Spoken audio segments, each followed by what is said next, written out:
Job లేక ఇబ్బంది పడుతున్నారా? అయితే మెడికల్ కోడింగ్ మీకు మంచి ఆప్షన్. వెంటనే కాల్ చేసి కోర్సులో జాయిన్ అవ్వండి.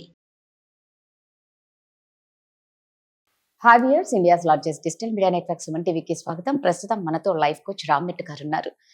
ఒంటరితనం, నిజంగా ఈ ఒంటరితనంతో ఉంటూ అంటే మాకు ఎవ్వరూ లేరు అనుకునే టైంలో ఒక ఆయుధం లాంటి ఒకటి వచ్చిందండి. అందరికీ తెలిసిందే ఈ డేటింగ్ యాప్స్. నిజంగా ఈ డేటింగ్ యాప్స్ వల్ల ఎంత నష్టం కలుగుతుంది, ఇలాంటి యాప్స్ యూజ్ చేయడం వల్ల ఎలాంటి పరిణామాలు జరుగుతాయి అన్నది రామ్ గారిని అడిగి తెలుసుకుందాం. నమస్తే అండి. నమస్తే అండి. ఇందాక అన్నట్లు ఎప్పుడైనా ఒంటరిగా ఉన్న వాళ్ళకి ఏమనిపిస్తుందంటే ఎవరన్నా పలకరిస్తారేమో, ఎవరన్నా మాట్లాడతారేమో, మన బాధలు షేర్ చేసుకుందామని చాలా మందికి ఉన్న ఫీలింగ్ అండి. ఈ టైంలోనే డేటింగ్ యాప్స్ అనేవి వచ్చేసాయి. నిజంగా దీనివల్ల కొంతమంది చాలా సఫర్ అవుతున్నారు. నిజంగా డేటింగ్ యాప్స్ అనేది ఈ ఒంటరిగా ఉన్న వాళ్ళకైనా లేకపోతే ఇంకేదన్నా ఇంట్రెస్ట్ ఉన్న వాళ్ళకైనా నిజంగా మంచిదేనా ఈ డేటింగ్ యాప్స్? డేటింగ్ యాప్స్ చాలా టెంప్టింగ్ గా ఉంటాయండి. లాట్ ఆఫ్ పీపుల్ వాళ్ళు టెంప్ట్ అయిపోతా ఉంటారు. డేటింగ్ యాప్స్ రిజిస్టర్ అయ్యి అసలు యూస్ చేద్దాము, అసలు చూద్దాం ఇందులో ఏముంది అనే క్యూరియాసిటీ తోటి కొందరు, ఒంటరితనంతో కొందరు ఏంటంటే ఓకే డేటింగ్ యాప్స్ కొత్త వాళ్ళు ఎవరైనా పరిచయం అయితే మనకైనా బెనిఫిట్ ఉంటుందేమో, ఫిజికలీ ఏమైనా బెనిఫిట్ అవుతుందేమో అని ఇలా రకరకాల రీజన్స్ వల్ల చాలా మంది ఏంటంటే ఈ డేటింగ్ యాప్స్ వైపు వాళ్ళు డౌన్లోడ్ చేసుకొని ఎక్స్ప్లోర్ చేయడానికి ట్రై చేస్తూ ఉంటారు. అయితే డేటింగ్ యాప్స్ లో వాళ్ళ థాట్ ప్రాసెస్ ప్రకారం ఏంటంటే ఓకే ఒక అమ్మాయి పరిచయం అవుతుంది, ఇప్పుడు నేను ఎలాగైతే రిజిస్టర్ అవుతున్నానో జెన్యూన్ గా అవతల నుంచి కూడా ఇంకొక అమ్మాయి అలాగే రిజిస్టర్ అవుతుంది. మా ఇద్దరు థాట్స్ ఒకటే, మాకేంటంటే ఒక పార్ట్నర్ కావాలి టు స్పెండ్ సమ్ టైం, కాబట్టి ఇట్ బికమ్స్ ఇంకా చాలా ఈజీ అయిపోతుంది అనే ఒక థాట్ లో వాళ్ళు ఏంటంటే రిజిస్టర్ అయిపోతారు. రిజిస్టర్ అయిన తర్వాత వాళ్ళు సర్చ్ చేస్తూ ఉంటారు. ప్రొఫైల్స్, డిఫరెంట్ ప్రొఫైల్స్ ఉంటాయి.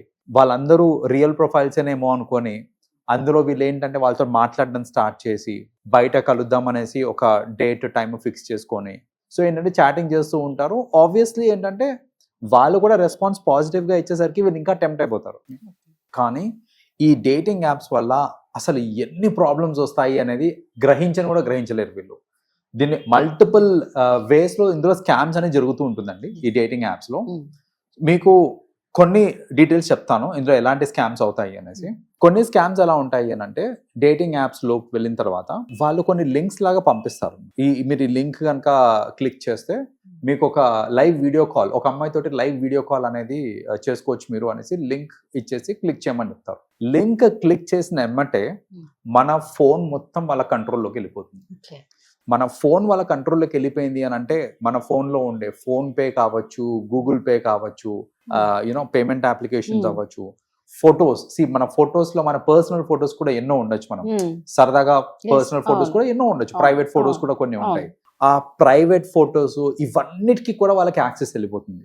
సో వీళ్ళు ఏం చేస్తారంటే యాక్సెస్ దొరకగానే ఫస్ట్ ఆ ప్రైవేట్ ఫొటోస్ లో ఏమేమి ఉన్నాయి అని చూసుకొని అందులో గనక ఏదన్నా కొంచెం అశ్లీలంగా ఉన్నాయి లేకపోతే సమ్ ప్రైవేట్ ఫొటోస్ ఉన్నాయనుకోండి, అవిటిని ఇమ్మీడియట్ గా వాళ్ళు డౌన్లోడ్ చేసేసుకొని వీళ్ళకి పంపించి మళ్ళీ డబ్బులు డిమాండ్ చేయడం స్టార్ట్ చేస్తారు. నువ్వు నాకు డబ్బులు ఇస్తావా, నీ ఫొటోస్ నేను పబ్లిక్ ప్లాట్ఫామ్ లో అందరికీ పంపించేయాలా అని డబ్బులు డిమాండ్ చేయడం స్టార్ట్ చేస్తారు.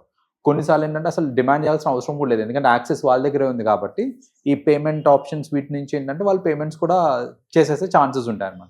సో ఒక టైప్ ఆఫ్ స్కామ్ ఏంటిది అని అంటే లింక్ పంపించి మీరు లింక్ క్లిక్ చేస్తే కనుక ఫోన్ కంప్లీట్గా వాళ్ళ కంట్రోల్లోకి వెళ్ళిపోవడం అనేది.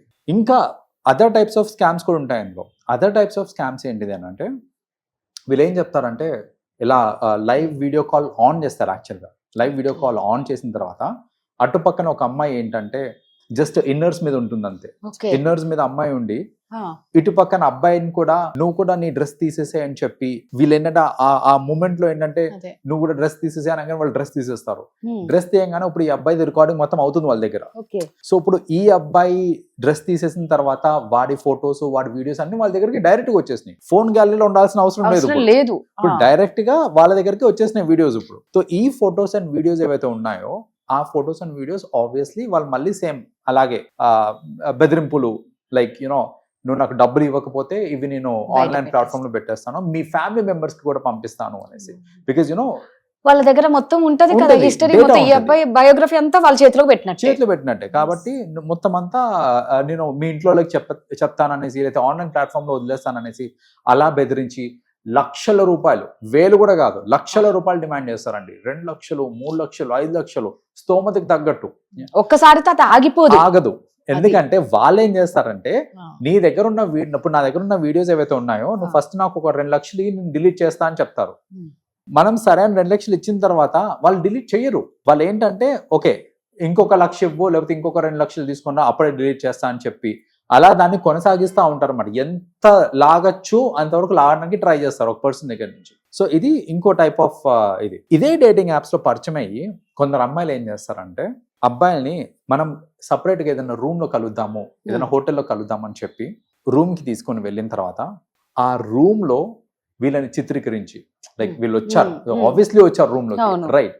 సో రూమ్ లోకి వచ్చిన తర్వాత వాళ్ళని వీడియోస్ అవి తీసి సేమ్ ఇలాంటి బెదిరింపులే మళ్ళీ, కాకపోతే డిఫరెంట్ వేస్ అనమాట ఇవన్నీ. సో రూమ్ కి తీసుకెళ్ళిన తర్వాత అక్కడ అమ్మాయిలు ఒక్కోసారి ఏమంటారంటే, ఇప్పుడు నువ్వు నాకు చెప్పిన అమౌంట్ ఇవ్వలేదు అని అంటే నువ్వు నన్ను రేప్ చేస్తున్నావు అనేసి నేను గట్టిగా అరుచుకుంటూ బయటకు వచ్చేస్తా రూమ్ నుంచి. హోటల్ వాళ్ళందరూ నిన్ను నించోబెట్టి తంతారు, నువ్వు నన్ను రేప్ చేయడానికి తీసుకొచ్చావని నేను చెప్తాను. సో ఇలా కూడా బెదిరించి ఏంటంటే వాళ్ళు డబ్బులు తీసుకుంటారు అనమాట. అయితే ఇప్పుడు నేను చెప్పిన వాటి అన్నింటిలో కూడా ఒక అమ్మాయి ఒక అబ్బాయిని ఎలా మోసం చేస్తుంది అనేది మాత్రమే ఉంది, కానీ డేటింగ్ యాప్స్ లో అమ్మాయిలకు కూడా నష్టం ఉంటుందండి. ఇక్కడ అమ్మాయిలకు కూడా నష్టం ఉంటుంది. కొందరు ఒక్కోసారి ఏంటంటే అమ్మాయిలు జస్ట్ సరదాగా చూద్దాం అసలు ఏముంది అనేసి, లేదా ఒక పర్సన్ ని కలిస్తే ఏముందిలే అని అనుకొని అలా అమ్మాయిలు కూడా అవుతూ ఉంటారు కదా. ఒక ఇన్సిడెంట్ చెప్తానండి నేను.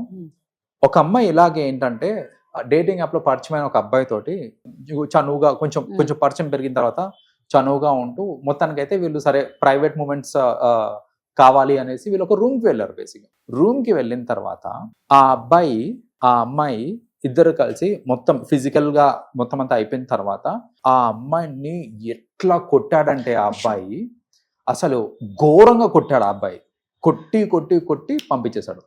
ఎందుకు కొట్టాడయ్యా అని అంటే, ఇక్కడ జనరల్ గా చాలా మందికి ఏంటంటే ఇలాంటి రిలేషన్స్ ఏవైతే ఉన్నాయో నెమ్మదిగా పెళ్లి దాకా వెళ్తాయేమో అనే భయంతో, ఇప్పుడు చూడండి ఆ అబ్బాయి కనుక ఇప్పుడు ఇద్దరు ఫిజికల్ అయిపోయారు. ఫిజికల్ అయిన తర్వాత ఈ అమ్మాయి వాడి మీద ఇంకా ఇంట్రెస్ట్ పెంచుకొని నన్ను పెళ్లి చేసుకొని వేధిస్తుందేమో అనే థాట్ తోటి కొట్టాననుకో, అరే వీడు సైకో, వీడితో ఎందుకు నాకు అని ఇంకా నన్ను ఇక్కడికి వదిలేస్తుంది, అప్పుడు నేను సేఫ్, నేను ఈ అమ్మాయిని పెళ్లి చేసుకోవాల్సిన అవసరం లేదు అనే థాట్ తో ఆ అమ్మాయిని ఎంత ఘోరంగా కొట్టి పంపించాడంటే, అసలు అప్పుడు నాకు అనిపించింది అంటే సెక్యూరిటీ అనేది లేదు అసలు ఇలా, ఎందుకంటే it's not an organised platform, right.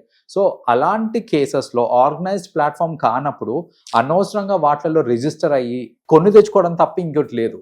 And అసలు ఇలాంటి విషయాలు బయటపడ్డప్పుడు అండ్ చాలా మటుకు వీళ్ళకి ఏంటంటే ధైర్యం ఏంటంటే, ఇలా నన్ను ఎవరన్నా బెదిరిస్తున్నారు, డబ్బులు తీసుకుంటున్నారు అని మనం పోలీస్కి కంప్లైంట్ చేయాలన్నా, మన ఫ్యామిలీ మెంబర్స్ కి చెప్పాలన్నా 1-2 సార్లు ఆలోచిస్తాం మనం. ఎందుకనంటే అరే అసలు నువ్వు డేటింగ్ యాప్ కి ఎందుకు వెళ్ళావు అనే ఫస్ట్ క్వశ్చన్ వస్తుంది. అది మన పరువు మనం తీసుకున్నట్టే లెక్క. సో అలా ఆలోచించి మనం ఏంటంటే ఎవరికైనా చెప్పుకోవాలన్నా వెనకాడతాము. మనం వెనకాడతామని తెలుసు కాబట్టి ఇలాంటి వాళ్ళు ఏంటంటే వాళ్ళ ఆటలన్నీ సాగిస్తూ ఉంటారు అనమాట దీంట్లో. సో బేసిక్ గా ఏంటంటే ఈ డేటింగ్ యాప్స్ లో జరిగే క్రైమ్ ఏదైతే ఉందో అది ఒక ఇంటెన్స్ లెవెల్లో ఉందండి. సో ఇంత ఇంటెన్స్ లెవెల్లో క్రైమ్ ఉంది కాబట్టి మనము చిన్న కోరికల కోసమో లేకపోతే సరదా కోసమో అనేసి డేటింగ్ యాప్స్ లో ఎవరో పరిచయం అవుతారు, మనం ఏదో చేసేస్తామని అనుకొని మీరు కనుక రిజిస్టర్ అవుతున్నారు అని అంటే మీ గొయ్యి మీరు తీసుకున్నట్టే లెక్క. కాబట్టి ఇలాంటి యాప్స్ కి ఎంత దూరంగా ఉంటే అంత మంచిది. నిజంగా మీకు ఒక రిలేషన్ కావాలి, నిజంగా మీకు ఒక తోడు కావాలి అని అనుకుంటే మీ ఫ్రెండ్ సర్కిల్లోనే చూసుకోండి, తెలిసిన వాళ్ళు ఉంటారు, సో వాళ్ళతో పరిచయం పెంచుకోండి, వాళ్ళతోటి మీరు ఇఫ్ యూ వాంట్ మీరు డేట్ కి వెళ్ళొచ్చు, ఎందుకంటే అది తెలిసిన వాళ్ళు. ఈ కాలంలో తెలిసిన వాళ్ళని కూడా నమ్మలేము, అలాంటిది తెలియని వాళ్ళతో పెట్టుకోవడం అంత దరిద్రం ఇంకోటి ఉండదు. సో మనం ఏంటంటే నిజంగా మీకు అలా ఎవరితో మీకు తోడు కావాలి అని అనుకుంటే మీకు తెలిసిన సర్కిల్లోనే మీరు చూసుకోండి. సో బేసిక్ గా ఏంటంటే అలా తెలిసిన వాళ్ళతో వెళ్ళడం స్టిల్ ఓకే, కానీ మరి ఒక స్ట్రేంజర్ దగ్గరికి వెళ్ళిపోయి అదంతా సేఫ్ కానే కాదు. సో ఇలాంటి ఇప్పుడు నేను చెప్పినవి కొన్ని మాత్రమే, ఇలాంటి ఎన్నో క్రైమ్స్ ఉంటాయి కాబట్టి ఇలాంటి యాప్స్ కి ఎంత దూరంగా ఉంటాయి అంత మంచిదండి. ఫస్ట్ ఆఫ్ ఆల్ వీటి జోలికి అల్లకపోవడం మీరు అన్నట్లు ఉత్తమమైన పని. ఒక్కసారి వెళ్ళిన తర్వాత ఆ ఊబి నుంచి బయటికి రావడం అనేది మనం దీన్ని ఎవరితో షేర్ చేసుకోలేని విషయం కాబట్టి. రైట్. ఎంతో మంది సూసైడ్ చేసుకున్నారండి ఆల్రెడీ. ఇట్స్ నాట్ దట్ ఎంతో మంది సూసైడ్ చేసేసుకున్నారు కూడా ఇలాంటి వేధింపులు తట్టుకోలేక. థ్యాంక్ యూ అండి. వెల్కమ్.